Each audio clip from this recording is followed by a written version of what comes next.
Okay. Now, as I mentioned, at the end of that 2 minutes of you speaking, the examiner will tell you, okay, thank you, the time is up, and then ask you a couple of questions. Now, first of all, don't feel bad if you haven't finished speaking. A lot of people are like, what, time's up? But I've only been speaking a short time. It's 2 minutes, trust me. It's always 2 minutes. They're not going to make that mistake. But sometimes it feels to you like time has flown by. Or of course, the other people, sometimes you don't get close to finishing. You don't get close to speaking for 2 minutes and you feel like time is going very slowly. But at the end, they will ask a couple of short, simple questions. The purpose of these questions is two things. First of all, it's just to help wrap up the part 2 section and kind of like give you a chance to have a closure.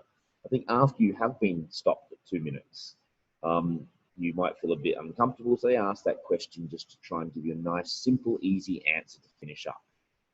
There's the other side of things where if some weaker students who have not spoken the whole time, maybe they've only spoken for a minute or a minute and a half, this gives them a chance to say a little bit more and give you a little bit more kind of confidence going into part 3. Now, the questions at this point could be very simple. If the topic is an object, they might say, have you still got this thing? So maybe talk about your first childhood toy. That might be the kind of question they'd ask. If they ask that question about your childhood toy, you would just say something, oh no, I haven't had that for many years. I'm not really sure where it is, to be honest. I threw it out. That's it. That's the longest answer you would want to give. Really, if you just said, yes, I still have it in my bedroom, that's perfect. Any more than that, and they don't really want you to go on for too long because then they'll have to stop you again. Where is it now could be another question. So if they talked about a book or a technology that you use, where is it now? Oh, my phone's actually in my bag outside. Something simple as that. Nothing longer is needed. Oh, this book is on the shelf in the bookcase in my bedroom at home. Again, that's the longest kind of answer they would want. If the topic was a place, do other people also like this place? So maybe the topic was a place you go to relax in your hometown. You might say, oh yes, it's very popular, and in summer it's actually quite a crowded place to visit. How do you usually travel there? So maybe it's talked about, again, somewhere in your hometown or a place you often go on for short holidays. You might say, well, when I was young, I used to take the bus, but nowadays I have a car, so I drive when I go there. Short, simple sentences. If the question was about a person, they might say, if it's somebody you don't know, like it's a famous person, like a famous athlete or a movie star or comedian, do your friends also like this person? Oh, sorry, yes, there is a mistake there. That should be your friends. Yes, most of my friends also love this actor, and you know, we often talk about their latest movie together. If it's a person you do know, they might talk to somebody you like to spend time with, somebody that has helped you a lot. They could ask a question like, how often do you meet this person? I don't meet them as much these days because I'm so busy with my studies, but I used to meet them every couple of weeks for dinner. Again, that is the longest answer. If the topic was an event, would you like to do this again? Oh, definitely. I loved it so much, and if I get the chance, I would do it many more times. Or, well, no, it was quite a scary experience, and while I enjoyed it, I never want to do it again. I can say that about skydiving. I jumped out of a plane. Amazing experience, but I just never want to do that ever again. Going up in a plane with the door open, right next to me, the door is open, and then jumping out of the plane. Terrifying when you're on the plane going up. Amazing coming down, but once in my lifetime is enough. Maybe it's about an event you went to, like a concert or a sporting event. They might say, was this an expensive event? I said, Oh yeah, it was quite expensive. I think I paid about 300 renminbi for the ticket. Um, do you think you can do this soon? So this might be something that you'd like to do in the future, like a place you'd like to visit or a hobby you would like to try. So for that question, you might say, mm, I'd, I'd, I'd love to do it soon, but I don't really have enough money. And since it's quite expensive, it will probably be many years before I can. Or yes, actually, I'm planning to do this next summer holiday with my friends. Okay, so that extra question, don't worry about it. It's not going to be a major issue if you don't have a good answer. The main thing is don't talk too long. The last thing the examiner wants to do is to stop you at the end of the part two speaking, ask this question, and then cut you off again, because it makes everybody feel uncomfortable. So short, one sentence answer, or a medium length sentence, 10 seconds or less. Actually, maximum 10 seconds. It should only be like a 3 to 5 second answer. Okay, a couple of things to talk to you about. If you finish early, and this is something that bothers a lot of people, speaking too long or too little. But if you finish early, this is probably the worst thing you can do. And there's a reason why this is a bad thing. We are mostly testing with your ability to speak English for the purpose of studying or working in a foreign country, England, Australia, Canada, these kind of countries. Now, if you can't talk for 2 minutes, you're probably not ready for life in an English-speaking country. Certainly not a university student. That's why for work, it's usually a lower score that you require. But for a university student, you should be able to speak for 20 minutes on a topic, because you're going to be in a university where you have classroom discussions with other university students for 5 or 10 minutes. So if you can't speak for 2 minutes, that makes the examiner think, this person really isn't ready to go abroad, and could affect your overall score. It doesn't matter so much what you say, it matters that you can just speak fluently for that time. So if you do finish early, automatically that's probably a bad sign for your score. Secondly, it's going to be a little bit awkward and uncomfortable.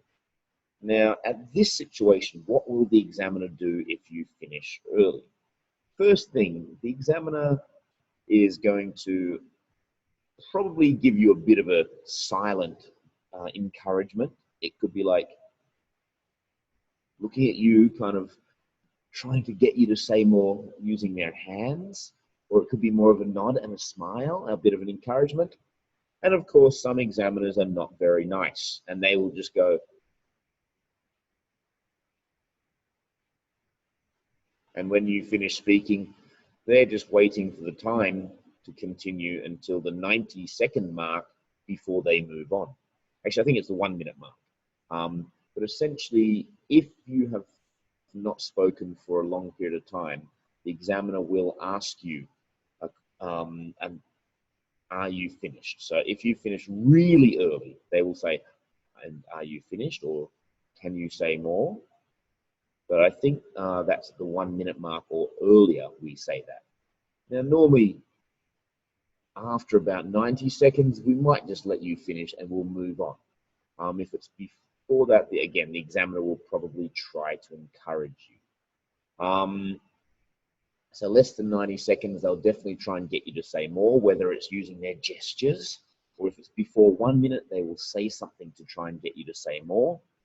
Once it gets to 90 seconds, they're just going to finish up. If you've stopped speaking, they will just say, they might just give you a gesture, and then if you just don't say more, they'll just move on. It's really hard to say what every examiner will do. I always try to use facial expressions and gestures to try to get shy students to say a little bit more, but everyone will be a little bit different there. Okay, now, actually finished up a little bit earlier than I expected for this topic. So just a reminder, if you speak, if you finish early, say something more. I'm just going to take that back there. If you do finish early, and the examiner's trying to get you to say more, just add some more information. Say you're talking about your favorite movie.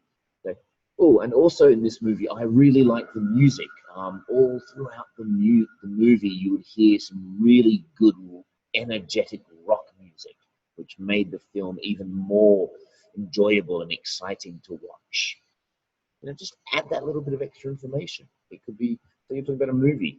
Was the dialogue good? Was the music good? Was the clothing and wardrobe good? Did you think that the special effects in an action movie or a science fiction movie were really high quality? So there's always a little bit more you can say. So it's definitely much better for you to say something extra, even if it's going a little bit off topic. Now, of course, if you have finished early, the problem is usually that you haven't given enough detail in the first place. So again, say the topic was a wild animal you would like to, that you like or you're interested in. And say you said, oh, I want to talk about a wolf. And then it says, describe the wolf. And you say, a wolf is like a big dog and it is often gray and has yellow eyes. Now that's a pretty short, simple description. So where you would want to be speaking longer there is you could add another 20 seconds of the description of the wolf with that question. That, oh, the fur of the wolf is usually very, very thick, of course, because it lives in the winter and it needs to keep warm.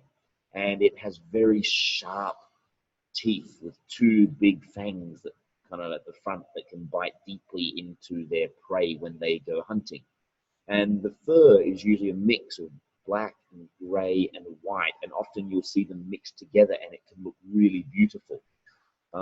Then, of course, they often have a long, fluffy tail and very sharp claws.